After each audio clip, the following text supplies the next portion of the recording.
guys, I'm so excited tonight. Our guest is a state superior court judge. She's an author, an advocate of our original republic, and an educator to so many through her website, AnnaVonRitz.com. We're delighted to have to our show tonight, Anna Von Reitz. Anna, how are you? Thank you. Good to see you.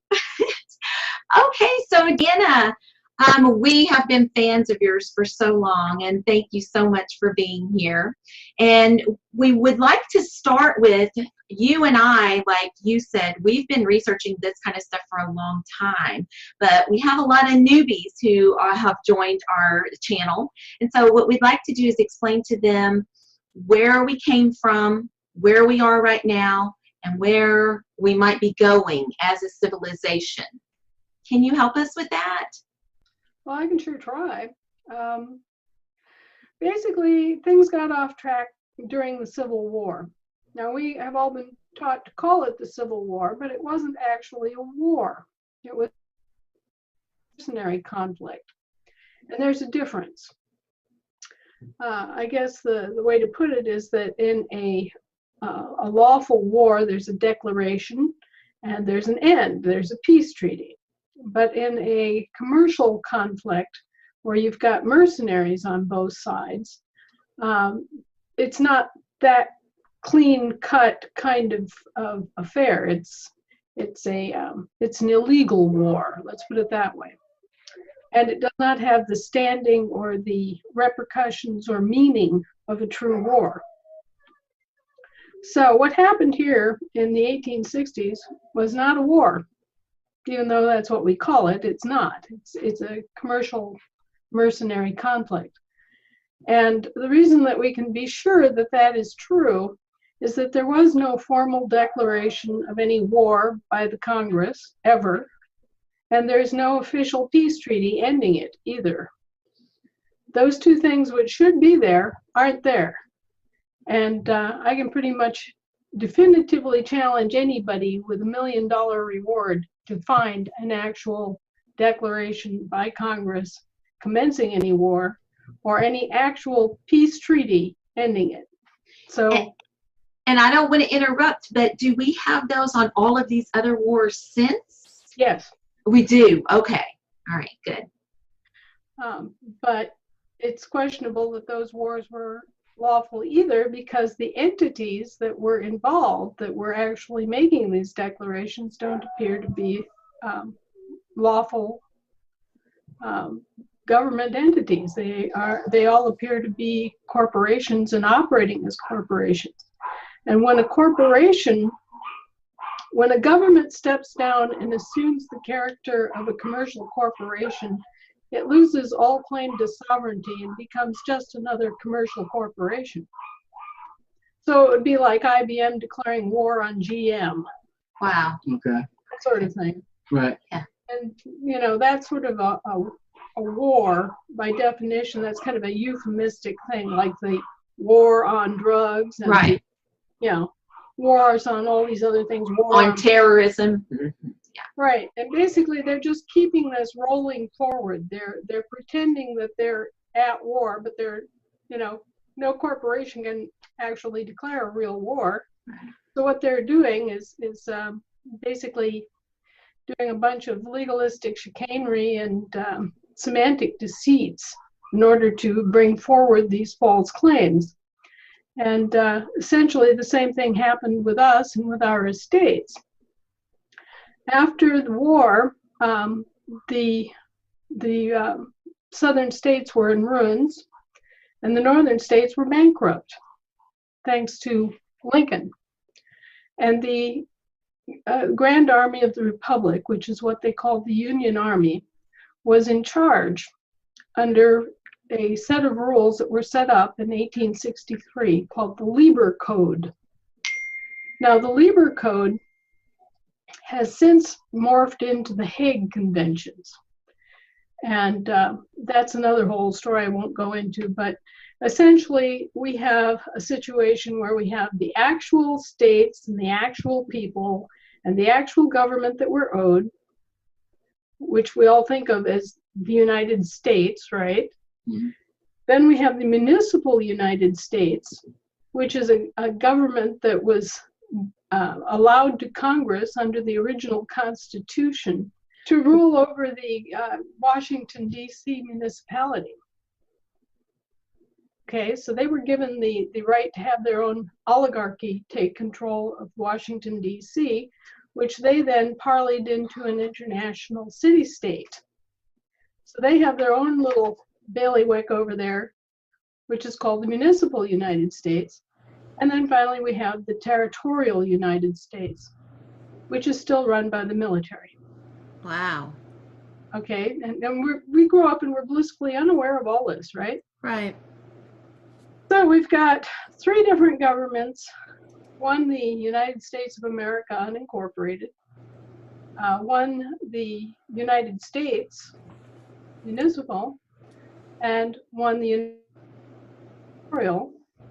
And all these things are happening all around us all the time, and they're all feeding off of us because they all get their money from us, right? Right. And so we've been carrying around all of these different levels of government, plus county governments, plus municipal governments formed as boroughs, counties, townships, you know, you name it. And last but not least, they're trying to foist off a regional government on us too through the United Nations. So each one of these levels of government goes out and they play a game. It's really kind of funny because what they do is they describe you, or they describe your property, and they infringe on your common law copyright in order to do it. And by describing, I'll give you an example with property. Say that your house is identified as 911 Spring Street, okay? And it also has another property description that the tax assessor gives it, which might be 19-2014, plat number AB of the Springfield County Plat, okay? Or it might be a municipal designation like Lot 12, Block 3 of the Fairyland Park subdivision, you know? They keep changing all these different descriptions. That's what they're foreclosing on. They're not foreclosing on your house. They're just the descriptions, the locations that they have. Ah. Wow. Yeah, they just copyright this description and then they arbitrarily claim that that's theirs and they have the copyright to the description, right? Oh. So they put that in as a title like a title to a book. Yeah. Right. And they foreclose on that title. Huh. Interesting. It's arbitrary, and it's all just chicanery. It's all fraud. And it's the same thing that they've done with people, though, too, right? Oh, absolutely. Can you go through that a little bit with birth certificates and all that kind of deal? Right. Well, they do the same thing with the birth certificates. What's supposed to happen is that when a baby is born, the parents are supposed to give notice to the community and copyright the name, basically nail down the common law copyright of the child's name by recording it. Notice I said record it. Record is land jurisdiction. Registering anything puts it in the sea jurisdiction. Huh. But because our parents didn't know this, weren't told this, they don't do it. You know, they might write your name down in the family Bible, and that does create a record, but that's not a public record of you holding your own name and everything, right? So instead what happens is that the hospital posts your given name in a birth announcement, right? Mm-hmm. And if after however long, a week, 2 weeks, whatever, nobody comes forward to claim that baby, the hospital then turns it over as a abandoned vessel, right? Mm-hmm. Abandoned name, and it gets registered by the state of organization, basically Department of Health and Human Services, and you're considered a ward of the state, as if you had been left on the hospital's doorstep, right? So now they've copyrighted your given name. And on your birth certificate, you will see that the actual name is all capital letters, and that's how you name a corporation, a corporate entity. It could be a cooperative, could be an estate, could be a trust of any kind, a foundation, a C Corp, S Corp, LLC. All of those things are named with all capital letters. So when you see that birth certificate, you'll notice that there's your actual birthday, right? Mm-hmm. And then there is a file date, which is always a few days or a week or two later. Well, the birthday is the record of you being born, right? And the birth date is the record of the thing, the estate or the public transmitting utility or the cooperative or whatever else being registered, right? That's its birth date. Wow. So this birth certificate has two functions. Its first function is as a insurance indemnity receipt. When they seize your property, they have to insure you against loss and damage. So when they prolong your property like this and step in as it's called a usufruct, where they make use of your assets for their benefit, they have to insure you against loss or damage. Okay, so your birth certificate is an indemnity insurance receipt, okay? And the other thing it's a bond. Yeah. Now, a lot of people are confused about what bonds are. A bond is an IOU. Mm. It has no value but what you give it, okay? And they figure out using accounting and actuarial tables how much money you might be expected on average to make in a lifetime. And they bond your estate for that amount. And that includes your labor, whatever you might accrue as a homeowner or, stocks, blah, blah, blah, okay? So they put out this IOU out there, this bond in your name, the all capitals name, the estate name, and then they sit back and they benefit from trading that, from putting insurance policies and collecting on that. One of the most repulsive things they do is they take your money that you spend on taxes and things of that nature, and they take out a life insurance policy on you so that when you die, they get paid. Wow. Incredible. So, Judge Anna, do you have a birth certificate, or have you remedied this in some way for yourself? Well, because it's an insurance indemnity receipt, it's actually a very good tool for you once you figure out their game. So now you know what a birth certificate is. Okay. Now you go and you get that birth certificate authenticated. And that is a process of going to the state secretary of state with a birth certificate and saying, okay, I want your office to authenticate that this is genuine, actual birth certificate. Okay. So the state secretary of state goes through and they go, oh, yeah, everything checks out. Boom, they stamp it. They put a cover sheet on the birth certificate you got from Vital Statistics. And then next you take it to the United States Secretary of State, in this case, Rex Tillerson's office. And you do the same thing. You say, hey, I want this authenticated. And they go through the same process and they put their cover sheet on top of it. So what you get back at the end of the day is the 3-page document. It has the U.S. Secretary of State's verification that it's a genuine article. You have the State Secretary of State's verification that it's a genuine article.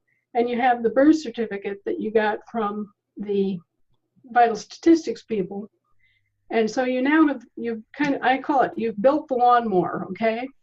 You now have the absolute proof that this is what was done, this is who did it to you, and this is who is liable for having done that to you. All right? That's step one. Okay. So you now have an authenticated birth certificate. And I want to just very briefly, a lot of people have questions. Well, why is it authenticated? Why isn't it certified? Why isn't it apostilled?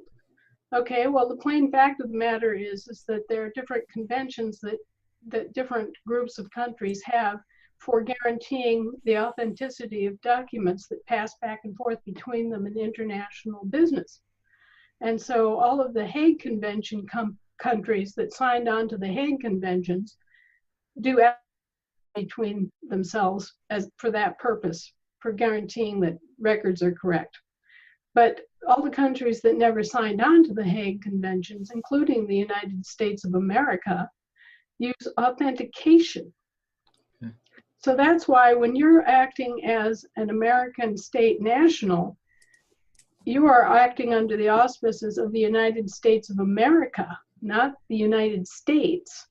And that's why you have to authenticate your birth certificate for use in international trade instead of getting an apostille. And, you know, people get very confused and sometimes they get run around because nowadays for a state secretary of state's office to have to do an authentication. And some of them balk at it and say, well, what's that? Mm-hmm. You know, but that's just their ignorance coming out. Okay. And we have to keep on them and make sure that they continue to do their job. So anyway, that's why it's an authentication instead of an apostille. And when you want an authentication, you tell the state secretary of state and the U.S. Secretary of State's office that you need it for doing business in Indonesia. Oh. Or one of the other countries that never signed on to the Hague Conventions. And that's really all that's necessary. Okay. So anyway, that's why you get it authenticated. And that's the overall purpose, is just to have a copy of the document that is guaranteed to be genuine. Okay. So that you can go into any court and they can't waffle or say, oh, well, this isn't quite official, and, you know, give you all that other runaround. Okay. Okay, so now you have an authenticated birth certificate. What else do you need? Well, you need to go back and correct that whole business where your parents didn't claim you. Okay. You have to go back and claim your own name in the state. And at this point, they have seized upon your trade name and copyrighted that trade name. By the way, it's the British Crown Corporation that holds the copyright to your trade name. But anyway, they only hold it in a secondary capacity. Because you were born before their franchise was born, you are the holder in due course. You have first dibs. In commerce, it's always first in line, first in time, has the claim. And so you are the true holder in due course of your Christian trade name, which is your first, middle, last, upper and lower case name that you were always taught to use in grade school, right? Mm-hmm. So you go back in and you claim back your own name. And you do this using a common law copyright, going back all the way to your birthday. Okay. And you reconvey your property to the land and soil of the state where you were born. Now, we have a form called a certificate of assumed name that does all this, plus it gives you a standing writ of habeas corpus established on the public record. And once that's done, and it's recorded, then you have control of not only your trade name, but all of the derivative names that were spun off of it. You now have control of the quote-unquote straw man name, the all capitals, first, middle, last. The public transmitting utility name, which is upper and lower case, or it can be all caps with just nothing but a middle initial. Okay? And there are all sorts of different variations, every kind of variation you can think. Last name first, first name last, upper, middle, lower case, all caps, with a middle initial, without a middle initial, with this punctuation, with that punctuation. It doesn't matter. These are all, they're all different derivatives is what they're called of your trade name. So you claim them all. You claim the whole thing. Okay. Everything, your trade name and every variation possible. Okay. And at the same time, you establish a writ of habeas corpus. And that allows you to go into their courts and take over administratively and basically tell them what to do. Instead of them administrating your estate and telling you and laying down the law and fining you and putting you in jail, you tell them what you're going to do. You walk in and you say, hey, I'm the subrogee of the defendant. I'm the priority creditor. I am the paramount security interest holder. And guess what? You're not. So now that we have it straightened out about who I am and what my role is, I am owed all the bonds that the prosecutors brought forward, and I want all charges eliminated. There's not a thing they can do about it. Boom. Yeah. That's it. And That's this and this can be done even in the courts that we're brought into, not just common law courts. This can be done in every Anna, court. what happens if out of ignorance they don't care and they just throw you in jail anyway out of force? Well, we've had examples of that happening, and there are some very ignorant judges out there. Most judges realize that what they're doing in these courts is not anything to do with actual law, Mm-hmm. that it's just an administrative process. But there are some that are corrupt, and there are some that are ignorant. And we do wind up with some cases of them in one way or another presuming and imposing upon people under false presumptions and false pretenses. Okay. However, we now have enforcement.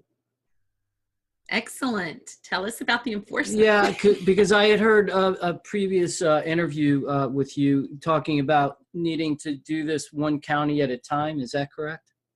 Well, yeah, we still need to do that in order to restore our true government to its full function and glory. We need to get our duffs up off the couch and form it's called a county jural assembly. County Jural Assembly. Okay. Okay.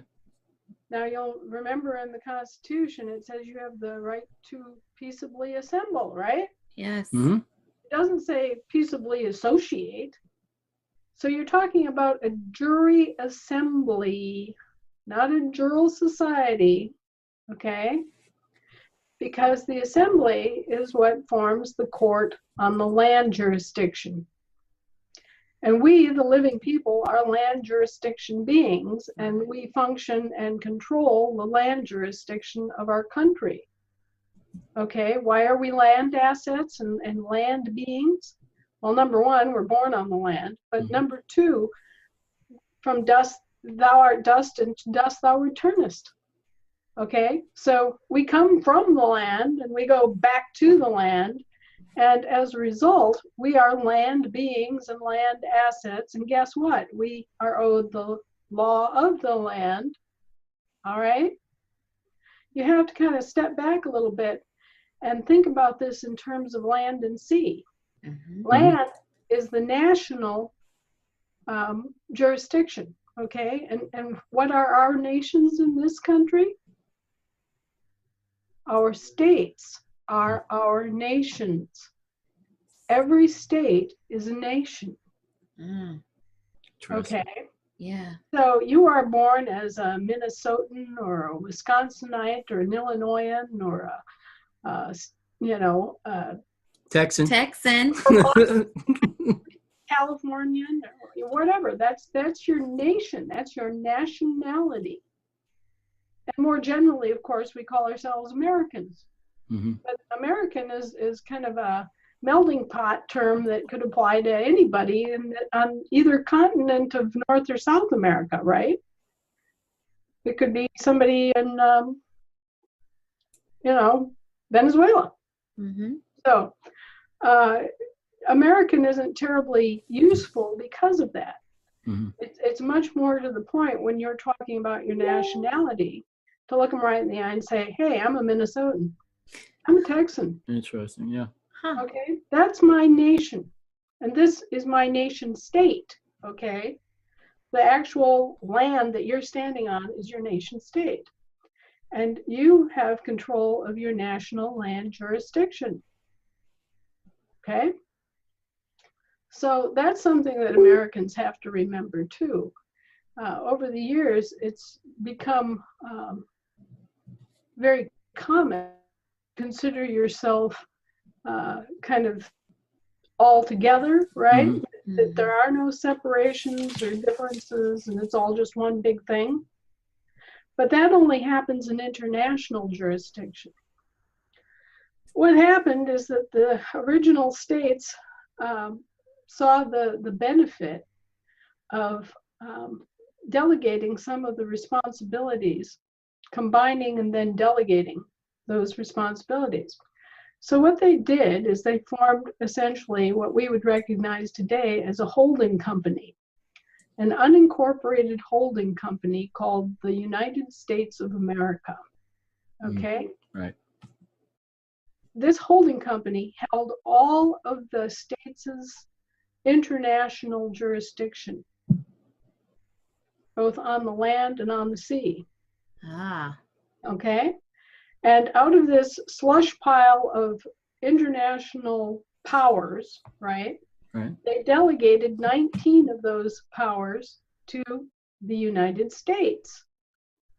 Okay?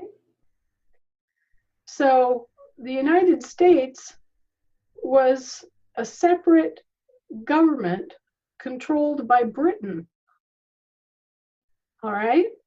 They came in here as purveyors of governmental services. And so their entire role was to come here and provide us with good faith service, to provide us with these 19 services, governmental services, which they're called powers, right? But the exercise of those powers results in a commercial service contract. And that essentially is what the Constitution did. It set up that whole deal where it set up the United States government, right? Set up the commercial service contract, delegated those 19 powers so that that entity could provide those 19 services, right? And the United States of America retained all the different powers that were not specifically enumerated and granted, okay? So the USA stands above the US and always has. The United States of America, which is an unincorporated body politic and an unincorporated holding company, has always had the primary role and responsibility over the US. And that's the way it's designed. And that's why you have Amendment 10, which says all rights that are not specifically delegated are retained by the states and or the people, right? That's why you have the 10th Amendment. Mm-hmm. Okay. And also the United States of America, having delegated those powers, is in a position to take those powers back if the US fails to live up to its contract, if it welches, if it breaches, if it fails to perform.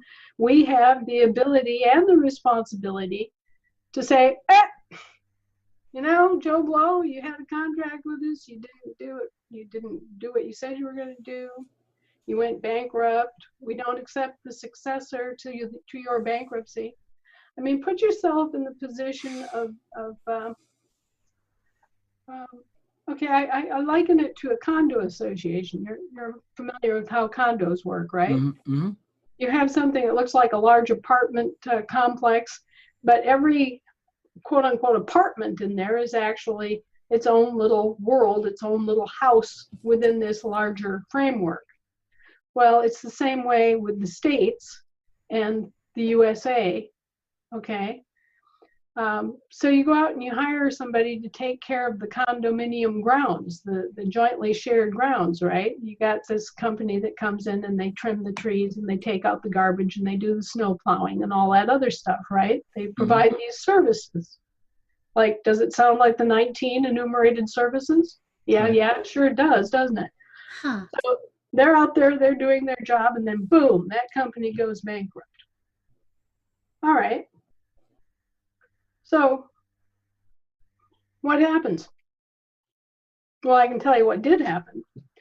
The company services went bankrupt, and then another company showed up, was booted up by the same exact people, okay? Another company was booted up. They changed the name slightly. They changed the color of the truck, you know, and they come right back in there and they continue doing all of these jobs, right? And if you don't object, then a process of assumpsit takes place. Mm-hmm. They just assume the contract and they continue on doing the work, but it's a different company. And that's what's been happening here.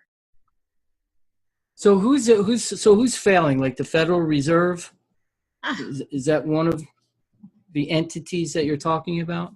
Sure, absolutely. And who is in charge of the United States of America that can say, hey, we're firing you. We want to go back to our sovereign ways? Well, essentially, that's what's already happened. Oh, yay. Back in like 2008, well, actually, let me take it back further. Okay, first we have a company called the United States, Inc., right? Mm-hmm. It goes bankrupt in 1863. Okay. They reorganize and they spawn another company called the United States of America, Inc. But that's not the United States of America, Right. which is an unincorporated body politic.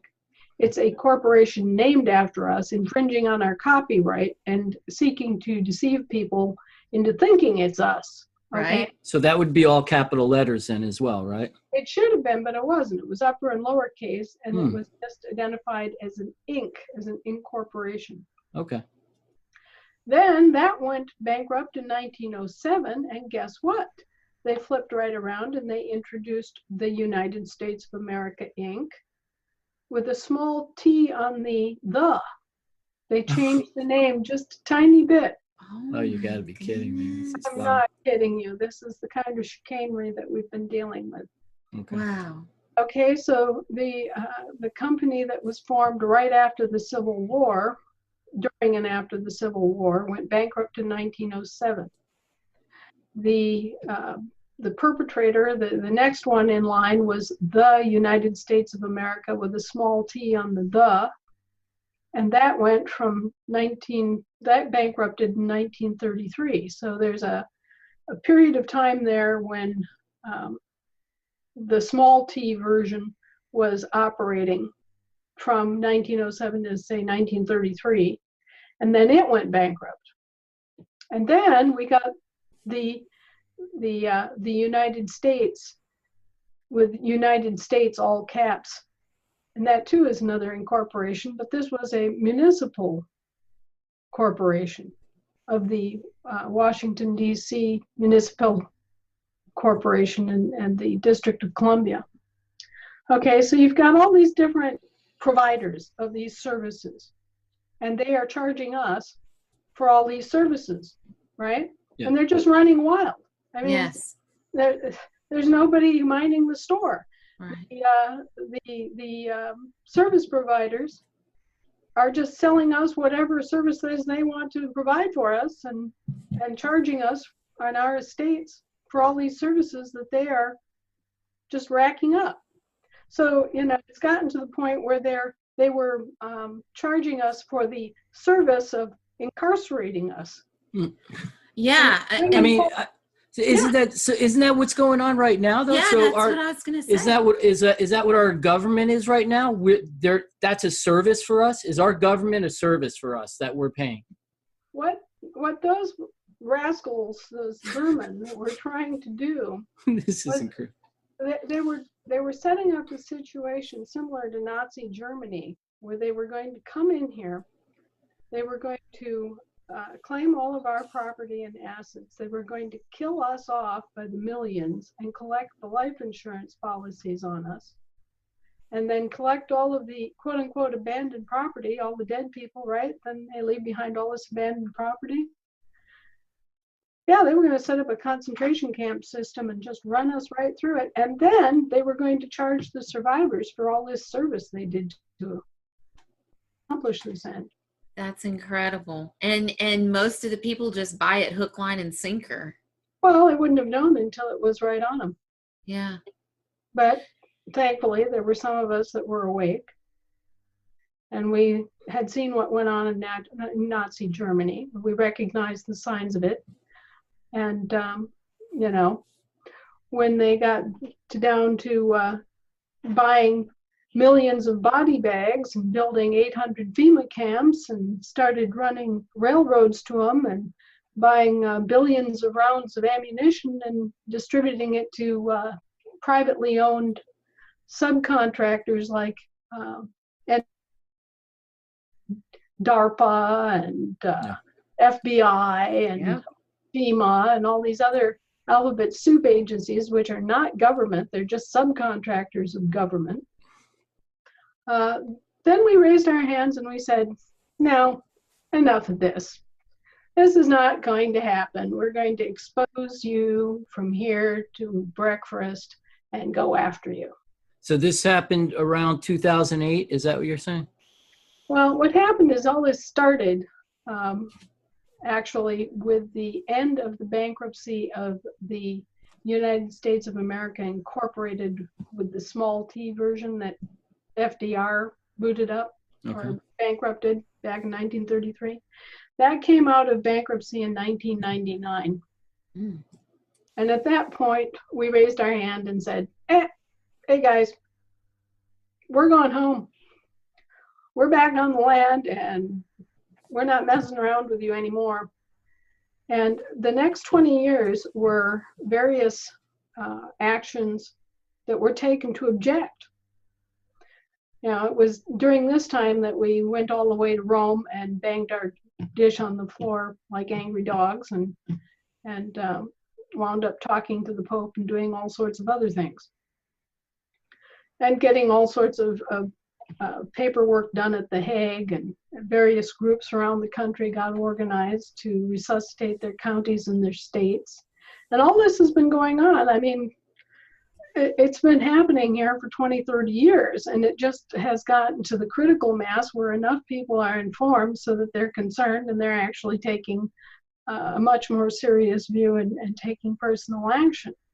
And during that time, the abuses of the courts and of the police and the subcontracting agencies have gotten worse. Yes. And the propaganda on the TV and radio has gotten worse. Yeah. And the, shall we say, the cognitive dissonance between all the Yankee Doodle Dandy land of the free stuff and the actual gut-wrenching fear that many people have felt when approached by the IRS or the FBI or some of these other agencies like BATF. It all sounds very hollow all of a sudden, doesn't it? You realize that you're being coerced and you're being victimized and that your rights are not being respected and that these people are on your soil causing trouble for you and you are employing them. Right. Okay? So, you know, since when does my gardener get to boss me around? I would like to know just exactly what is the basis of this premise that you think you can come in here and tell me what to do when I'm paying your salary? Hello, America! Yeah, so Anna, let's circle back real quick because I don't think a lot of people, well, some people don't understand that so our court system is, we're talking about admiral time law, is that correct? Maritime. Maritime law. Okay, if you think about it in terms of land and sea, maritime is the interstice between the actual sea and the land, right? There's that intertidal zone, that's maritime, that's commerce. That's the Merchant Marine Service, okay? You heard of the Merchant Marines? Mm-hmm. Okay, these guys have their own law, their own Yep. thing going Right. on. Right. And then you have admiralty. That's the high seas. That's out away from that intertidal zone where you're actually out outside of any country's sphere of influence, and you're in true international jurisdiction, and that's all under the Queen. Ah, Oh. right. So do we have that here in the United States? Absolutely. Okay. That's part of our court system now, correct? Our legal system? It's part of their system. Right. And we wind up we get sucked into their court system via their franchises. Have you ever studied magic at all, or any of that at all?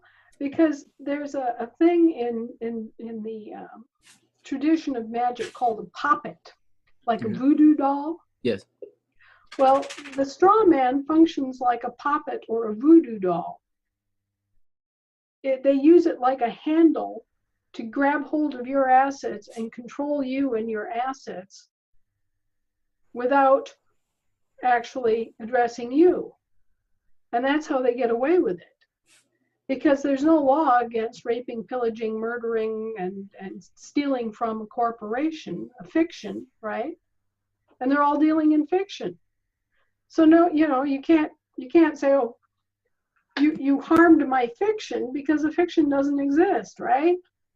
So how do you bring them back into reality? You claim the copyright to your trade name and all of its derivatives and all of its punctuations and all of its variations. And then you sit back and you go, hey, I'm the subrogee. I'm the priority creditor. So basically you're saying claim yourself back. Yes. Claim your name and estate. Your estate is attached to your name. So let me get this right. So right now, according to the government, we're just corporations. We're individual corporations. You died a long time ago. Corpse, right? All that's left of you is your estate. You haven't been heard from since you left that hospital. Is that how they get away with extorting federal income tax from us as well? Because we're a corporation instead of an individual? Because 100%. The income tax applies only to corporations. In fact, the word income is specifically and only applicable to corporations. So if there's an income tax, it's against a corporation. By definition, it cannot be a tax against a living being. Yeah, and I believe in the 77,000 pages of the IRS code, not one time do they define what income is, because they can't. Well, it has been defined by the Supreme Court as what was it? Capital Profits gain. separated from capital. Okay? Yes. Yes. But, the real shtick here is that income applies to corporate accruals. Corporate accruals. By definition, it applies only to corporate accruals. So once somebody claims back their name, the IRS won't even mess with them, or they may possibly try to intimidate them. What is your take on it? Well, they'll try anything. Yeah. But these are just private bill collectors. They have no government authority. Right. They're field private bill collectors. Let me give you a little rundown on the history of the income tax. It began in the 1100s in France and England, and it was called Peter's pence. It was an income tax that was created by the Roman Catholic Church to pay for the Crusades. And it was collected by their specific bill collectors, who were black-robed men who wore white wigs. They were called Galli, and they were priests of the pagan goddess Sybil. They came to Rome in the 2nd century BC, and they've been bill collectors for the popes and the Roman pontiffs ever since. Huh. Okay, so on the 15th of every April, they would come around and they would collect an income tax called Peter's pence. And they're still doing the same thing now. Only they're doing it through the Internal Revenue Service, and they are using judges and barristers. And you'll note that the British barristers still wear white wigs, Yeah. just like the galley. Yep. So it's all connected all across the history. And if you start studying the history, you'll see that nothing much has changed. Mm-hmm. And that income tax has been illegal in America ever since, but it's not illegal in the U.S. Mm-hmm. You see? Yes, right. Yep. Okay. So they can't charge us, the living people, anything, but they can charge our corporate person Yeah. however much they want, as long as you let them have a corporate person that And they control. And you also educated me a little bit via email. I mean, there are specific names that people need to really pay attention to, such as person, man, woman, and human. So I wasn't aware of the human. Would you tell our audience what human means? It means the hue of man, just like a color has a hue. Mm-hmm. Okay. Color All right. man. All right. So it means the color of man in the sense of color of law.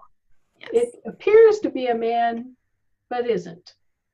And so you don't want people calling you a human, because among other definitions that you'll find if you look in old admiralty law dictionaries and stuff, you'll see that one of the definitions of a human is a monster, right?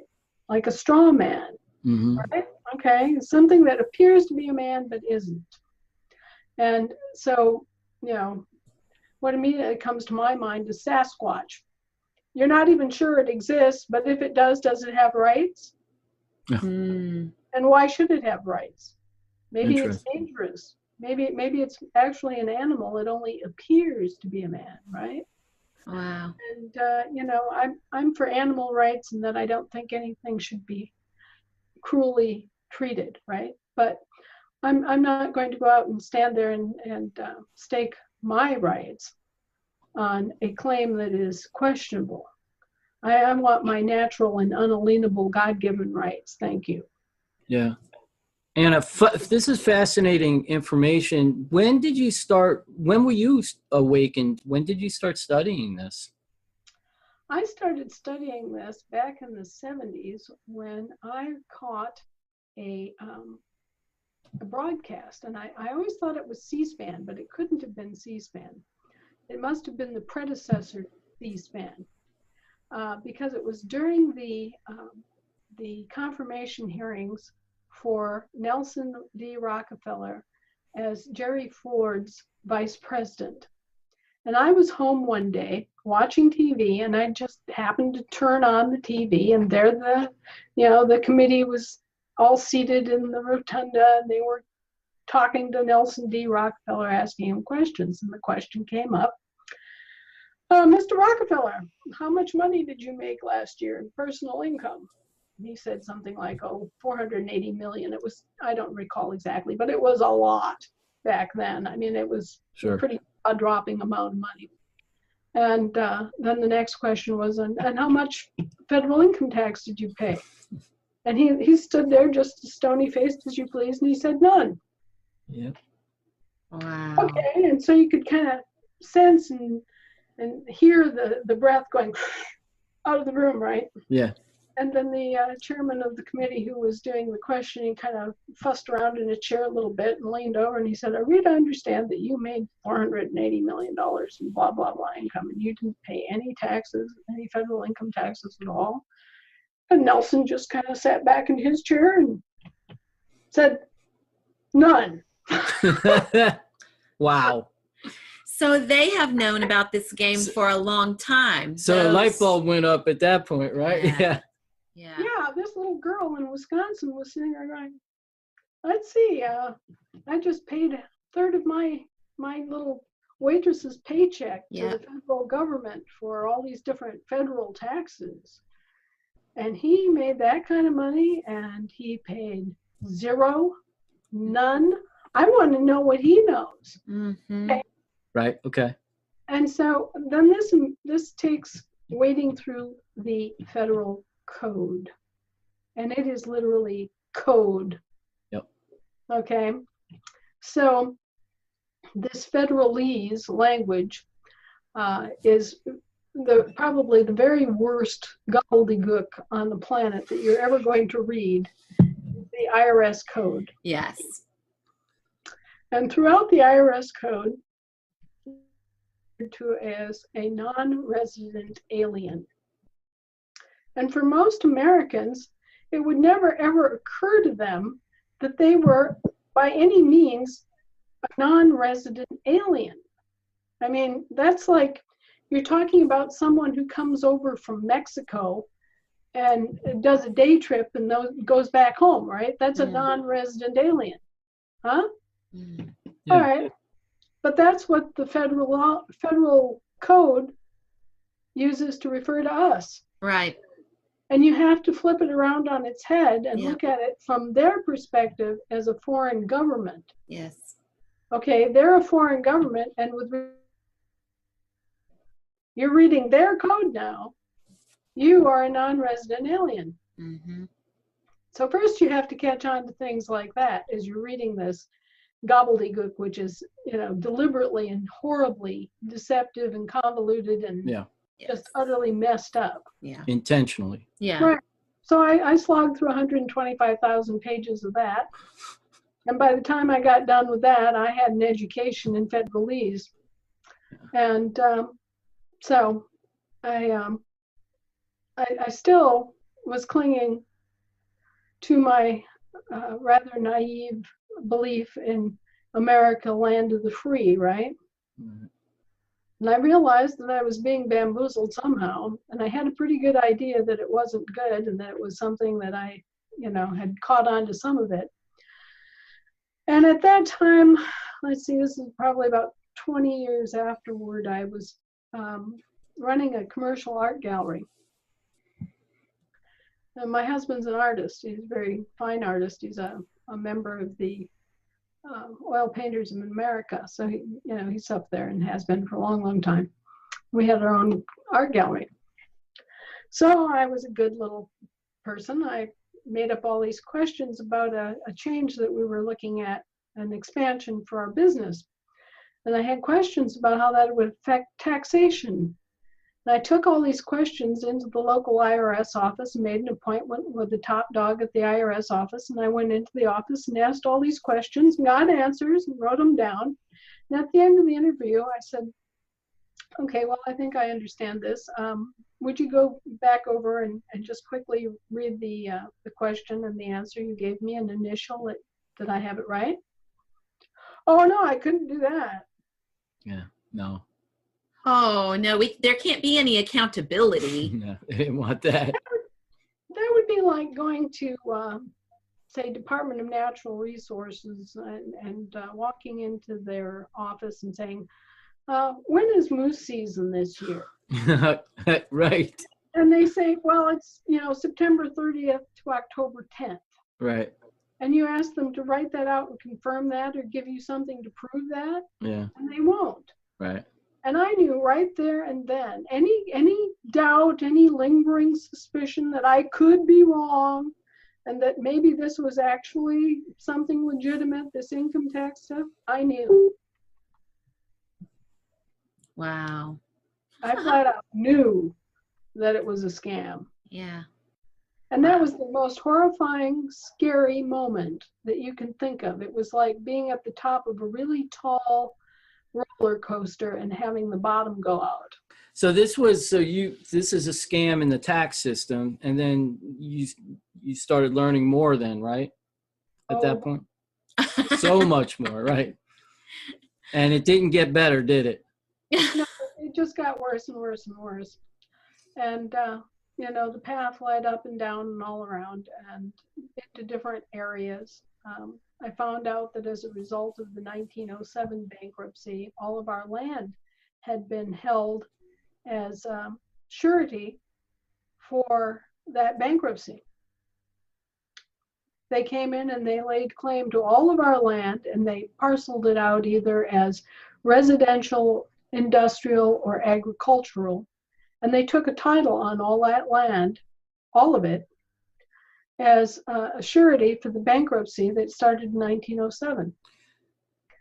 When that bankruptcy of 1907 settled in 1953, the rats said, oh, well, we can't possibly know who this land actually belongs to anymore. So they put it into two giant land trusts, Department of Agriculture, and one went to the Interior Department. The private land that had been private land was glommed up by the Department of Agriculture, and the public lands was glommed up by the Department of the Interior, and it was managed by Bureau of Land Management. Okay, so actually they took title to all of our land as surety for their debt, and then they made a false claim of abandonment and rolled it all over into trust. Okay, and they continued to hold the title. Okay. Yeah.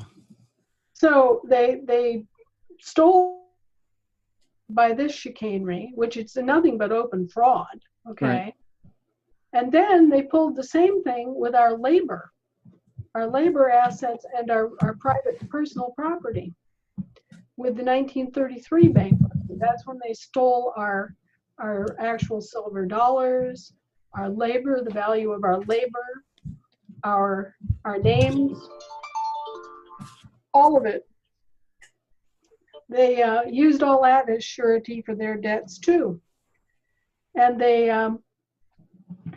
they've just been nothing but a bunch of rotten, criminal, no good. Who is it? So- Is it the Crown? Is it the Rockefellers? Is it the Rothschilds? Who actually started all of these scams? Well, there are actually two colluding gangs, I'll call them, involved. Yeah. There's a Dutch gang and there's an English gang, and that started all this. And then over time, the Dutch gang included some French elements. So we've got Western European country corporate governments in here fooling around with us and trying to seize upon our assets via this legal chicanery. All right. So these bankruptcies that you're talking about, are these from mismanagement, or are these planned bankruptcies? These are planned bankruptcies. They happen in a cyclic fashion about every 70 to 80 years. And they're set up so that they can discharge their debts against us, leave us holding the bag for their debts. And so we become indebted for their debts, and they continue to hold us as wards of their state or their next generation service provider. Is it a possibility that this might happen again? And it seems like now, what are we, $20 trillion in debt? And is this money being offshored? Yeah, I know, more than $20 trillion. Okay, what they're talking about there with that $20 trillion thing is their debt. Right. It's not our debt, it's their debt. Right. Right. And so now the next question is, okay, they're $20 trillion in debt, so who's holding the credit? Right. Right. Because in a debt credit system, every time that you pay a debt with a debt, what happens? You create a credit, right? You never actually get paid in this system until you voiced off those debt notes on someone else. Okay, so a credit is created for one party and a debt is created for the receiving party. It's backwards of anything that you normally think of, all right? Because you're trading a debt. It's like a negative number. I'm holding a -7, and I give you that -7 as a payment. So now you've got -30, right? You got -$30 in your pocket. And yet we're spending this as if this were real and as if this made any sense, right? Well, it doesn't. It's just a bookkeeping fiasco is all. But you know that if there's a $20 trillion debt, somebody's holding the other side of that as a $20 trillion credit. But you never hear about the national credit, do you? Right. Well, the answer is that you're holding the $20 trillion credit, and they're just not doing their bookkeeping and bringing the two sides of it together to zero it out.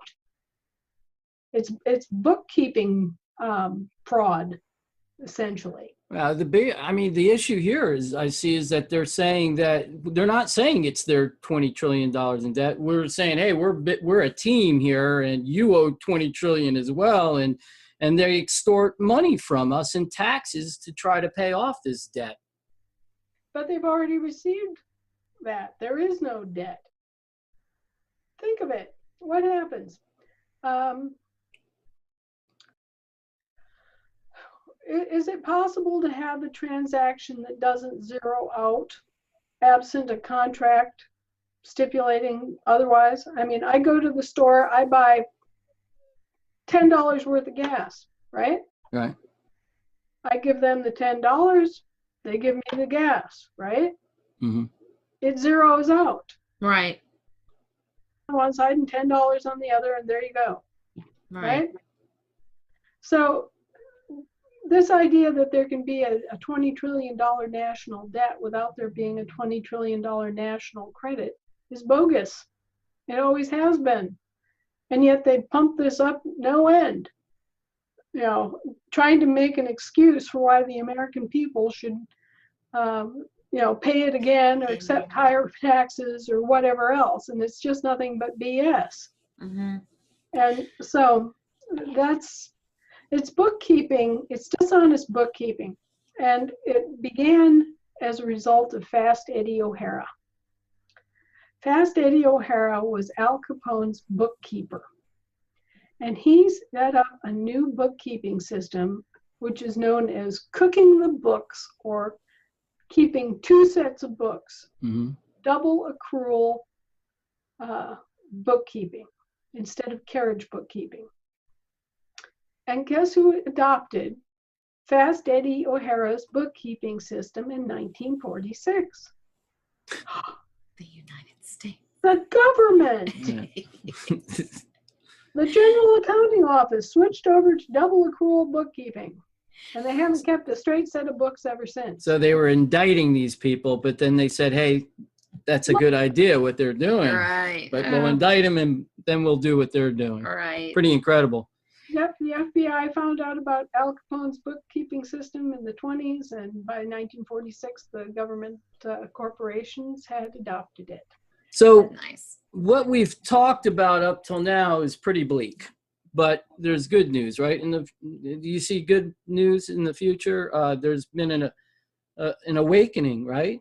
Here in the last 10 years or less. Well, let's see. An awful lot of people have started taking charge of the IRS, and they're no longer the bully boys they were as a result. Because when you're well informed and well armed, and you know where the bear went in the buckwheat, and you know how to write a letter, you can claim your exemption and kick them right out of your life. And you can even do it 10 years retroactively. You have no obligation unless you are a federal employee or a federal dependent. And basically what that means are there are certain people that are legitimately federal citizens. Right. People who are in the military, military dependents, federal civilian employees, their dependents, people that are really legitimately, truly wards of the state, like people who are in insane asylums. This is who this applies to, and also, unfortunately, which is how this all began, Black Americans. After the Civil War, they were never granted actual state citizenship. The rotten, no good Governmental Services Corporation that booted up in the wake of the Civil War came in and claimed title to the Black slaves that had been, the plantation slaves that had been supposedly freed. Wow. The British Crown came right back in after the fact claim title to them. And what happened is that although private slave ownership was outlawed, public slave ownership had just begun. And it was actually from that all the rest of this has happened. Okay. Because we were not sharp enough to figure out what these rats were doing and object to it and put a stop to it. They re-enslaved the black people, the plantation slaves, as public slaves. Then they extended this to all federal employees after us. And they've been able to work this by controlling the courts and by controlling the banks. Talking about banks, what do we see as far as the future of the monetary system? Yeah, I would Globally. like your opinion on cryptocurrencies and the cashless society that we see inevitably coming in. Well, okay, I don't believe in money. I never have. To me, it's a ridiculous concept. It's just absolutely stupid. You know, give me this little piece of metal stamped with something on it and tell me that that's worth 3 bushels of wheat. Yeah, right. To who? How? What? Right. This makes no sense. And I used to go around and around and around with one of my friends about the paper in your wallet. And I'd take it out, I'd have this bill in front of him, and I'd say, look, this is just paper. Right. I mean, it doesn't even make good toilet paper. You can't write a note on it. It's useless. It's worthless. What are you doing? What are you thinking? You're slaving your life away for this? Right. Mm-hmm. It's stupid. Mm-hmm. Well, and it is. It's just more flim-flam. It's more, what I call it, idolatry, because what happens is people don't have the sophistication and the discernment to make a distinction between a symbol of value and actual value. Whatever it is that's being used as the symbol of value becomes synonymous with the actual value in their minds. Right. And that's a logic mistake of major proportions that then offers the opportunity for flim-flam artists and con men to come in and profit themselves. And so I think the entire concept of money is useless. And I think that this is just part of a greater problem in that I keep encountering people who can't think. And because they can't think, they can't feel. And because they can't feel, they can't properly value anything. And this is a scary, gigantic problem worldwide. Now, if you stop and you observe, you know that you never feel anything except from what you think. Thought always precedes a feeling. You have to think something in order to feel anything. Okay? Well, if your thinking is wrong, your feeling is wrong. All right? And if your thought and your feeling is wrong, then you don't have a basis to judge the value of anything. I mean, how else can it be that we don't value a human life? Yes. How is that even possible? It's because our head is screwed up. It's because our feelings are not there as they should be. I mean, we have to retrain ourselves to think, which will then allow us to feel. And when we get our thinking and our feeling together, then we'll be able to look around and say, oh, what's really valuable? Why is it valuable? Yeah, that ensures a proper action. Whenever your thinking is correct and your feeling is correct, then the correct action follows. Yes. Yeah, Right. I agree 100%. Our value system is all screwed up. Yeah. I completely agree with that. And what's important and our priorities are messed up as well. However, I was just, somebody in Cambodia or somebody in China, I might want their product. So how do you do commerce without money in that sense? We've only had one quasi-successful monetary system in the history of the world, and that was based on precious metals. Yeah. Right. But the problem with that, as I said, is that people mistake the symbol of value for the value. Right. And whatever you choose, whether it's gold, silver, or peanuts, is the standard of value. Whatever commodity you choose as to establish that benchmark against, okay, is going to be subject to hoarding and manipulation of all kinds, and counterfeiting, and blah, blah, blah, blah, blah, blah, blah. And also, you're going to set up a situation where whoever has that particular commodity is going to dominate and control and benefit, and everybody else is going to suffer.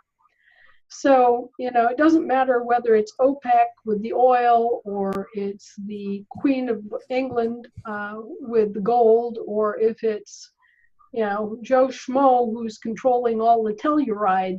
It just doesn't matter. As long as it's based on a commodity or even a basket of commodities, this is the kind of runaround we get. And we also have the problem of inelasticity.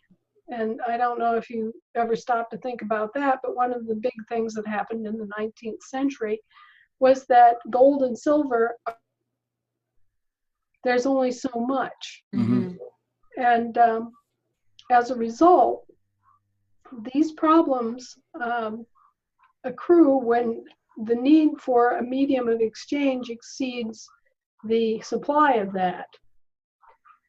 And so coming out of the 19th century, the big drive toward the fiat currency is that fiat currency is elastic. You can print more of it to meet the demands of the marketplace. Exactly. So you can have more of these little symbols running around serving the needs of all the people, right? Right.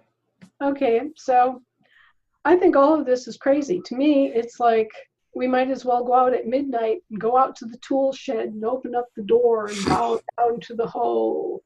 No, I mean, Oh, I agree that we need to simplify things. So, you know, as a matter of fact, Angie and I have some property up north a little bit with a cabin and some acreage, a few acres, not too much. But I'll tell you what, it's a very simple life, and it's recharging, and it's what we love to do.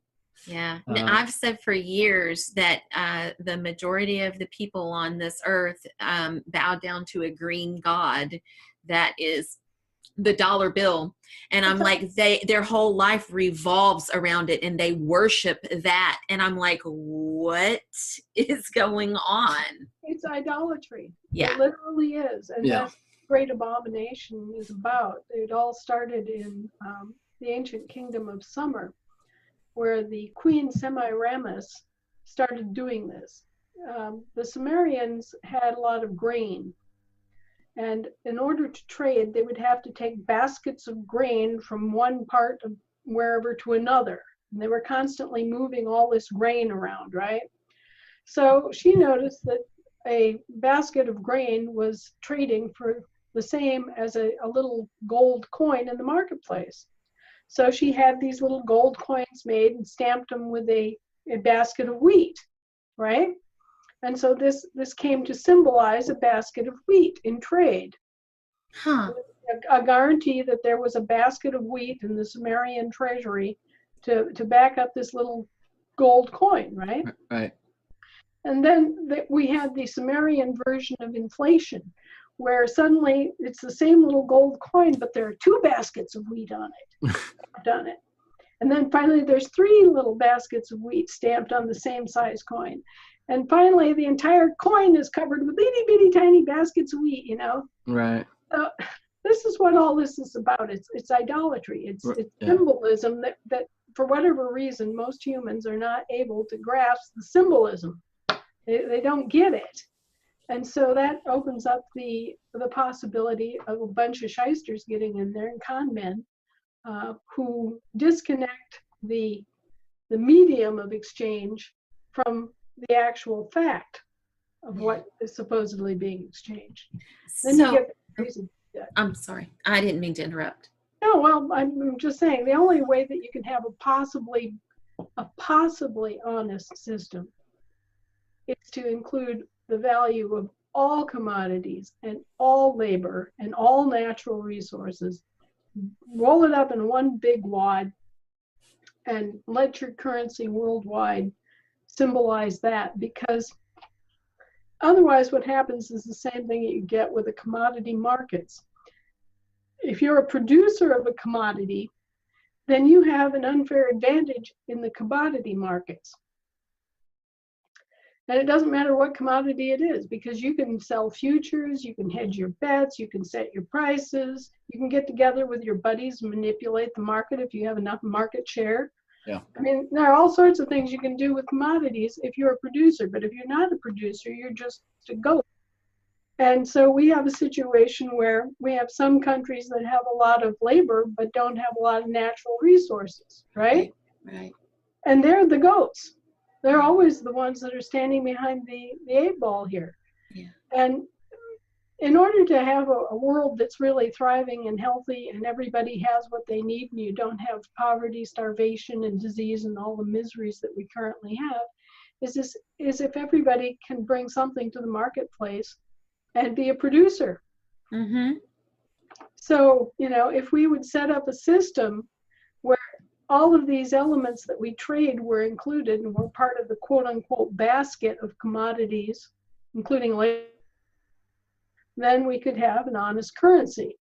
But until we do that, we're going to have a situation where it's all this chiseling and manipulation and hoarding and, you know, insanity that has gone on for thousands of years. It's 8,000 years since Semiramis stamped her little basket of wheat on a gold coin.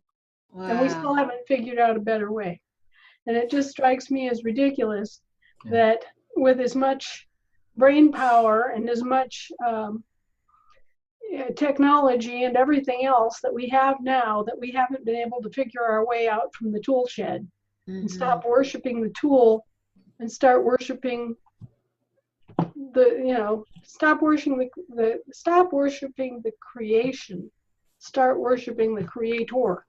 Amen. You know, I keep on saying, as long as man is governing man, we're never going to have a perfect system. And that's just the way it is, because inherently people are greedy and they're selfish. The need and greed system is what we've got now. Yeah. And what we need is a system that is fair and transparent and honest, and which allows people to trade Honestly. what it is that we trade. Yeah. And everybody has something of value that they should be able to trade. Everybody does. I mean, you can find something within yourself, but it challenges people to find out what is, you know, what they have that they can bring to the table. My belief is everybody has something that they can bring. Yeah, well, this is a world of abundance, and there is no way that one person should ever go to sleep hungry or without a bed or without shelter. Never. It should not happen. It's actually a blasphemy, because we were given this wonderful world, this incredible amount of abundance. And if anybody's starving or going without, it's because of us. It's because we're messed up. It's because we're not doing our job. We're not sharing. We're not figuring things out. Because it was not any lack in our environment. No. Yeah. I agree. 100%. So what is your advice to people? I know, first of all, I would say the birth certificate, claim your name back. And after that, what are the next steps that you would suggest people take? Claim your land back, too. I was talking earlier about how they just come by and they arbitrarily assign a name and a number or whatever, a description to your land. Now, I found out about this in a really strange way. You know, God has prepared me all along the way. He keeps putting these things in my face.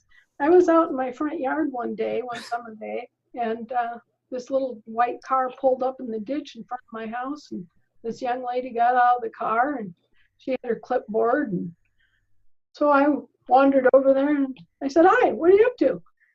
She says, "Oh, I'm out assigning street numbers." Okay. Who knew, you know? Right. That's her job. Wow. So, you know, and I talked to her a little bit, and she explains that she's been hired to go out and assign street numbers to all these parcels. And she's just arbitrarily going along, well, I think I'll call that one 2366 South Park Road, and this one over here I'll call 2390 South Park Road. Yeah. Well, does it really matter? I mean, no, it doesn't matter. It could be 400, Birchwood Park if you want. She's just arbitrarily out there assigning a name to the street and a number to the house parcel, right?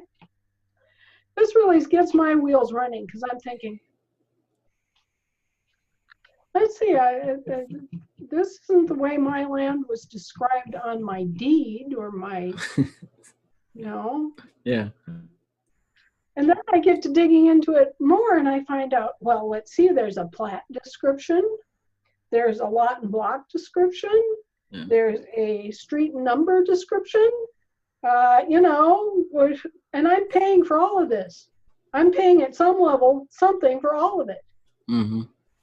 So this is just another scam. This is calling it a birthday cake, an anniversary cake, and a Merry Christmas cake, okay? Yeah. And you're getting to pay for all these different cakes, right? Yeah. So that all of these different entities can feed off of you. Now, the fact of the matter is that when they took title to our land, they took our land out into international jurisdiction. And in order to get our land back, to actually own our land, we have to get our own political status straightened out and identify ourselves as,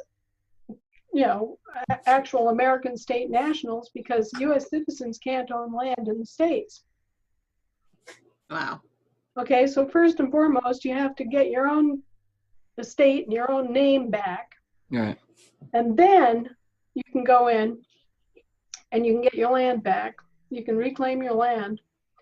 And the way you do that is by doing a meets and bounds survey, a physical survey.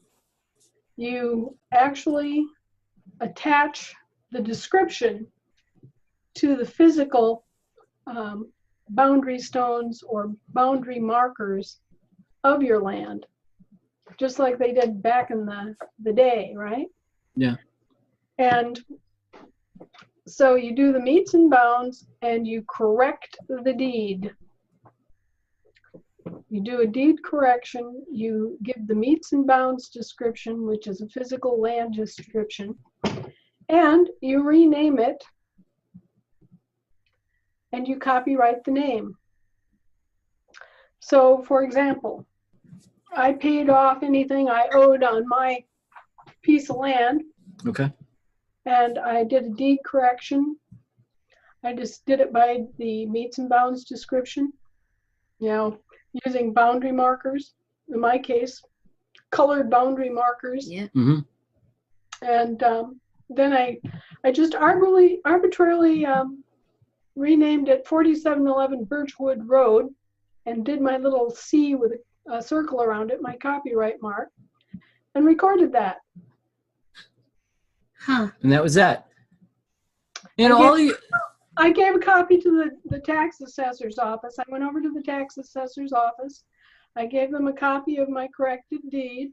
I had them date stamp in a copy for me so that I could prove I had actually registered it with them in terms of telling them what I'd done, right? Yeah. And then I recorded that. And where did you record that? With the land recording office. And so does that mean that you no longer have property taxes? I no longer have property taxes, but I hadn't had property taxes for a number of years prior to that.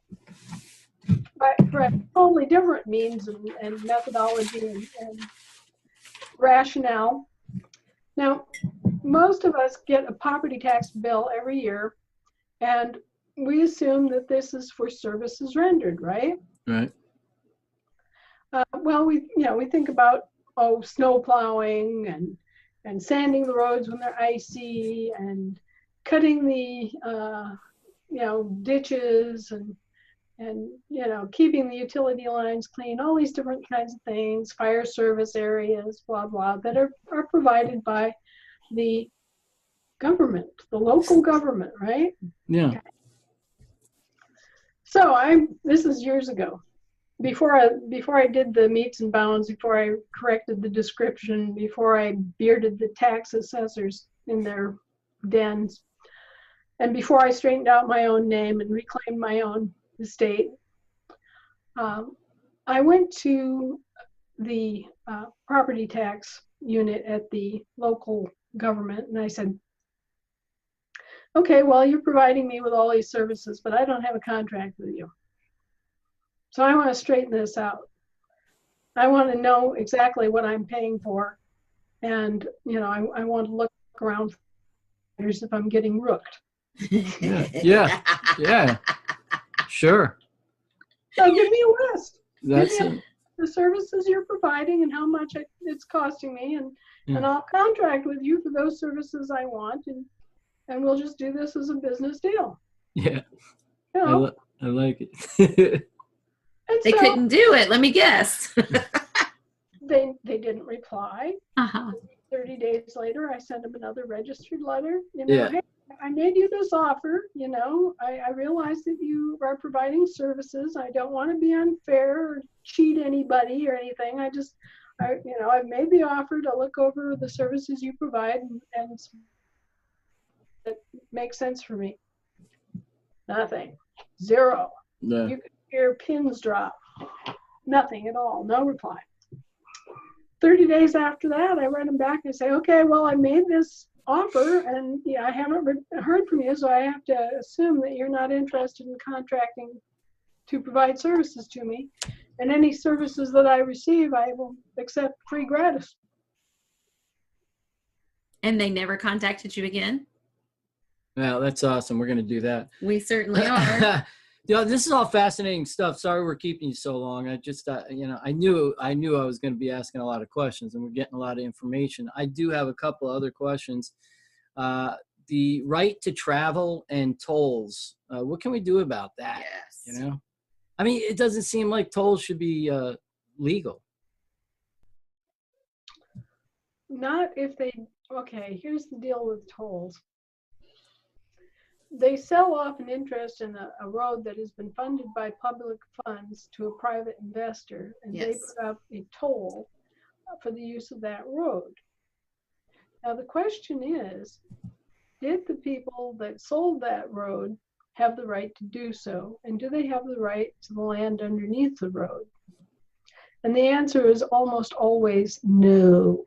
No. So it's another bogus, make a buck scam by the corporations. Okay, so that's something that will probably be done away with here, but not a real high priority at the moment. Right. The other thing, the right to travel, you have the absolute right to travel. The motor vehicle code was never designed to do anything to interrupt that, ever. The motor vehicle code was excused, and the excuse for the motor vehicle code was public safety and the use that certain companies get out of public roads to make private profits. For example, a taxi cab company or a long distance trucking firm or a courier service would be examples. These guys make their living off of using a public resource, right? And so that's why they were taxed, and that's why they were regulated, and that's why they were licensed. Anytime you have a license, you are applying to do something that would otherwise be illegal. Right. Right. That's right. Because they are drivers of vehicles, correct? Yeah, they are. They're doing this as a profession. Yes. To make money. Yes. That's benefiting from a public resource. Right. Okay. That's not fair, right? Right. But me going down to the grocery store, that's just me going down to the grocery store. That's me in my private little vehicle going to the grocery store for my private business. It has nothing to do with making any profit off of anybody or anything. It's just me traveling. Mm-hmm. And they have no right to say boo about that. Nobody has any right to say boo about that. So you're right, you have the absolute right to travel. Now, I have kind of mixed emotions about driver licensing, in that I don't approve of licensing it, you know, for Joe Average. But on the other hand, I do want to see some degree of responsibility, that people should know the rules of the road. They shouldn't be just willy-nilly out there, you know, ignorantly stumbling around without any training. Sure. So I think that if you're going to use public roads, you should have some training and some capability at a you know, level. You should be able to pass a driving test, okay? Yeah. But after that, I don't think that that you should be licensed. I think you should have an ID, and that should be it. Technically, we're only required to give our name and our address as an identification.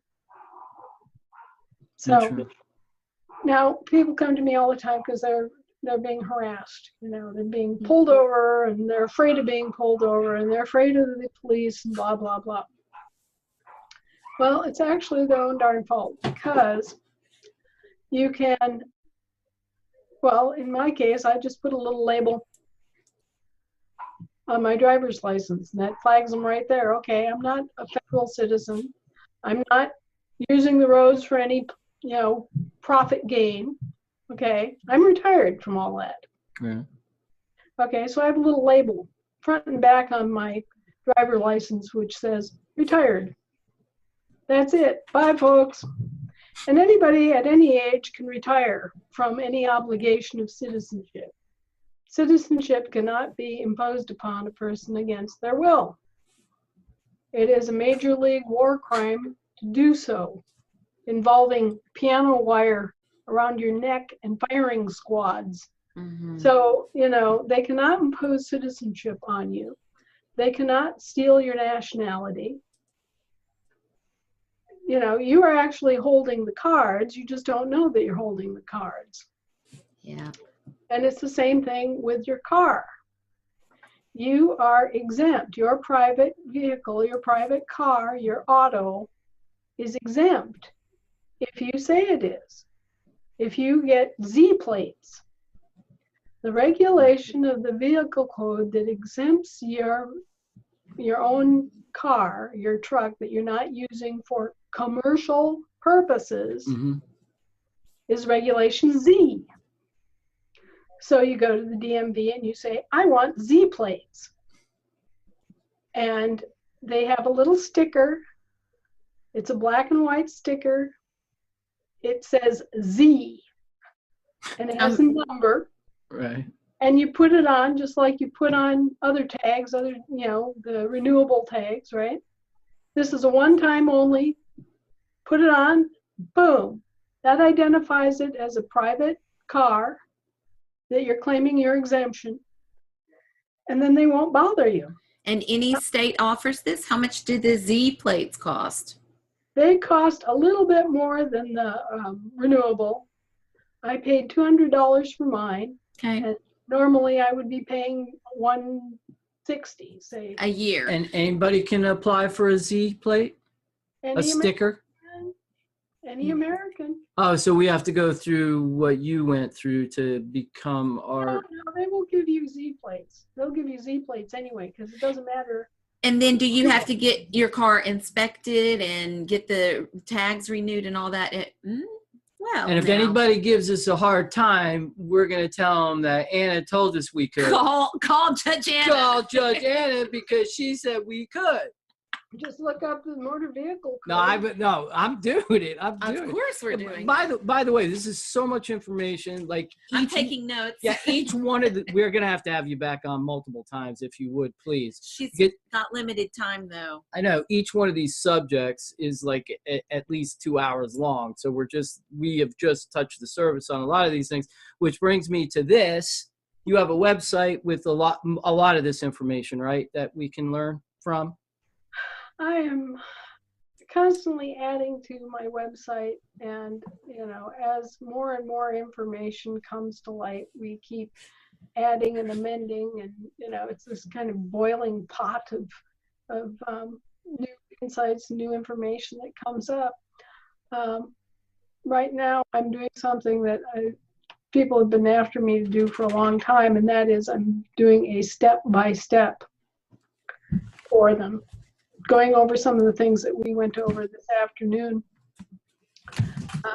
You know, a detailed explanation what the birth certificate is and how it functions and how to deal with that. Then I'll be posting the most updated certificate of assumed name. If we had more money, we could do more. As it stands, we've ferreted out the state session laws, not the statutes, the session laws that govern the common law copyright of assumed names. And we found them in Alaska and Washington State and a few other states. But because these are federated states, what is true in one state has to be true in the other. Okay, so you can go ahead and do the claiming anyhow. So we're going to post the certificate of assumed name, the latest and greatest. And people can use that as a template, just take out my name and, you know, redo it in the same style and use your own name and your own address and whatnot. You know, either record those or send a record copy to yourself. There are two ways of recording land jurisdiction documents. One is to record via the land recording office, okay? And the other is the post office. Now, you may have noticed that land is international and soil is national. And what you wind up with is red ink instead of blue ink. Yeah. You ever notice that a postal stamp, a cancellation stamp, is always red? Oh. That's a land jurisdiction. Hmm. The stamps that you see coming in off of the courts, those are always blue. Sea jurisdiction. Okay? So anyway, when you get your certificate of assumed name done, you can take it to the local land recording office. Some of them object and won't record it unless it has the section law from that specific state. And you can either pay a paralegal to go dig up that session law guaranteeing your copyright rights for assumed names, or you can send yourself a record copy. I prefer to get it straight, look it up the law and cite it and get it recorded in the public land recording office, which is what I did. But you can also send yourself a record copy. And this applies to anything that you want to get a record of. You send yourself a registered letter. And when it comes back, you just put it in the file along with your file copy of whatever's in that letter. And if any question comes up, you certify a copy of the file copy you have. This is a true, complete, correct copy of the document, blah, blah. Sign and date by Anna Maria Riezinger, dated.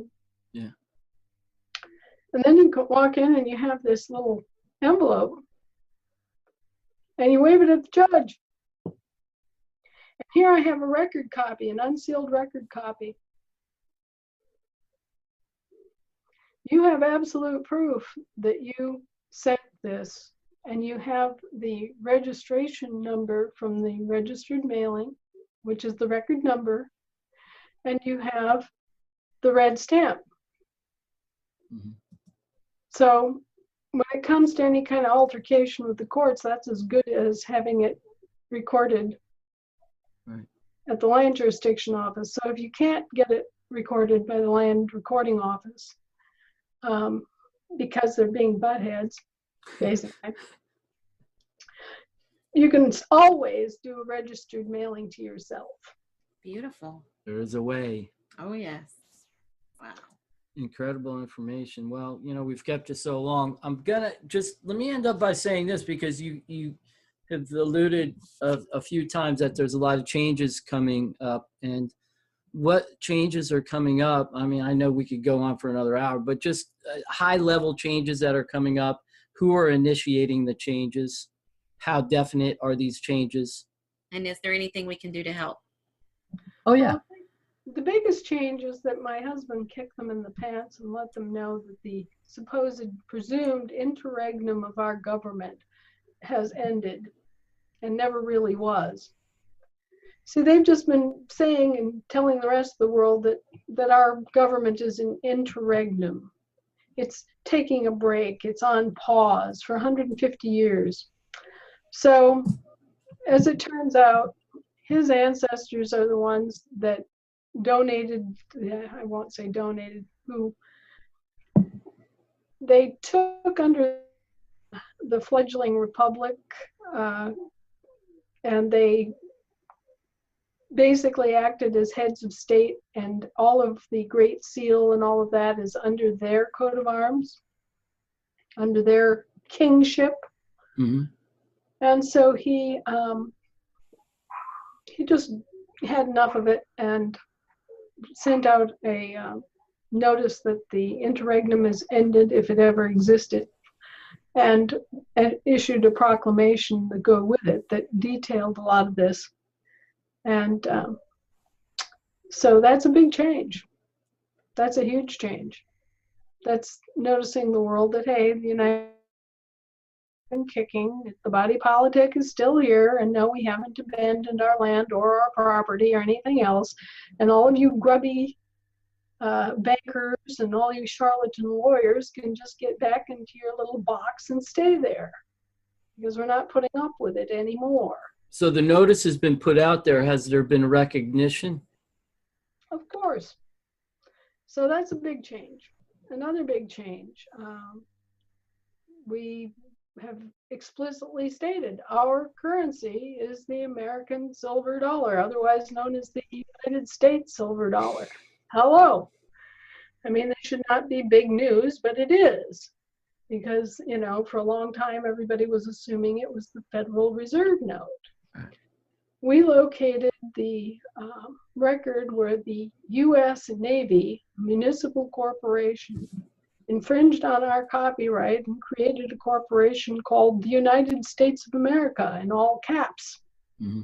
And if you notice, that is what they have on their Federal Reserve notes. Right. And that is their excuse for trying to charge us for all of their debts.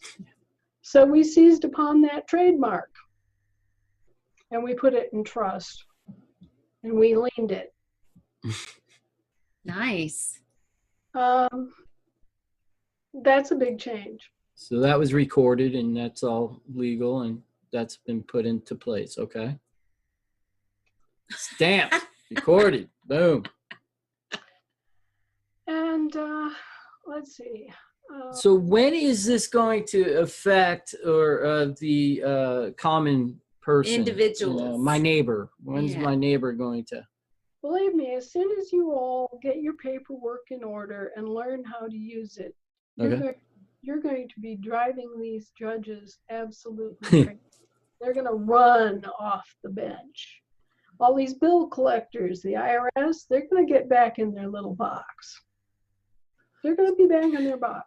I'm seeing the IRS go back into their box. I'm seeing them go back. Yeah. So this is individual empowerment you're talking about. You're talking about one person at a time taking back their ownership back their rights. Okay, I got you. Because everybody should be responsible for their own actions. We are self-governing. That's right. Oh, you got it. Oh, I got it. Did you see that light bulb that went over my head all of a sudden? Right. It's so bright in here. Yeah. Right. So you got to get busy and self-govern.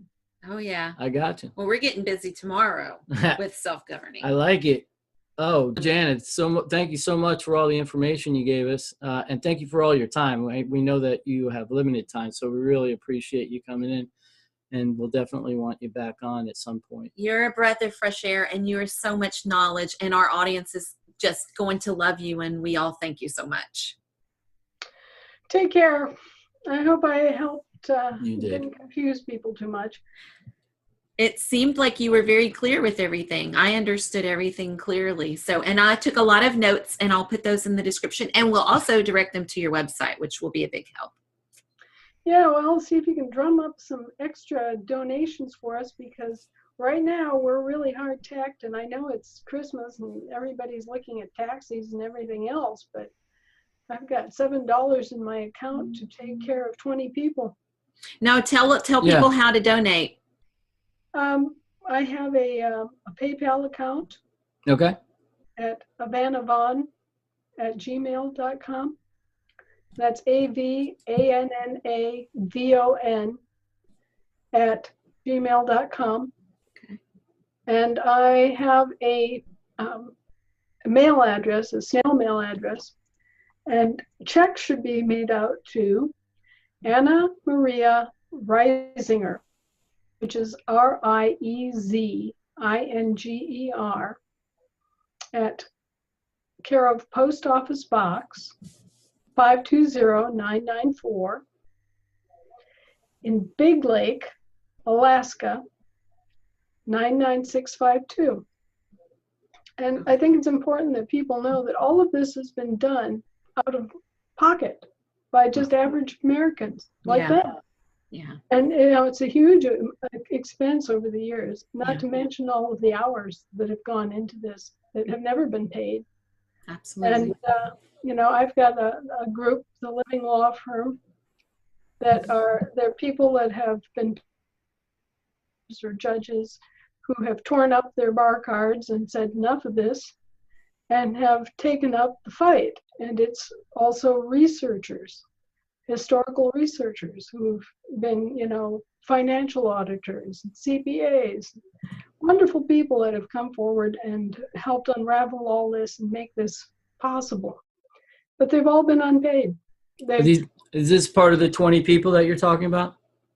Well, yeah, I've got 20 people who need help. I've got probably 150 that, are like me, and they're able to do it without taking out of the kitty. Okay. But, we've got some really bright young men who have families who, are donating massive amounts of time to this. Yeah. And we need their help, but we can't pay them a salary. Mm-hmm. So what we do is we try to pay bills that come up. We just had, a dental emergency for one of the wives. We had a child that broke their arm and needed, money to get their arm set. And, things like this come up. So another guy's water heater blew up. I mean, it happens to everybody, right? Yeah. Like if you don't have a salaried job, if you're working to free America. Yeah. I get you. No. So this is what we do. We try to help them with things like light bills and if they need a little extra for their food budget and things like that. We don't give them we can't afford to hire them, right? But we use the donations for those kinds of expenses that we can help them with. Well, we have a great subscribership, so we'll do whatever we can to get the message out and to help you guys. Yes. And once again, I wanted to thank you for your time. I really appreciate it, and thank you for all the information. Yes. God bless you, and have a great holiday season.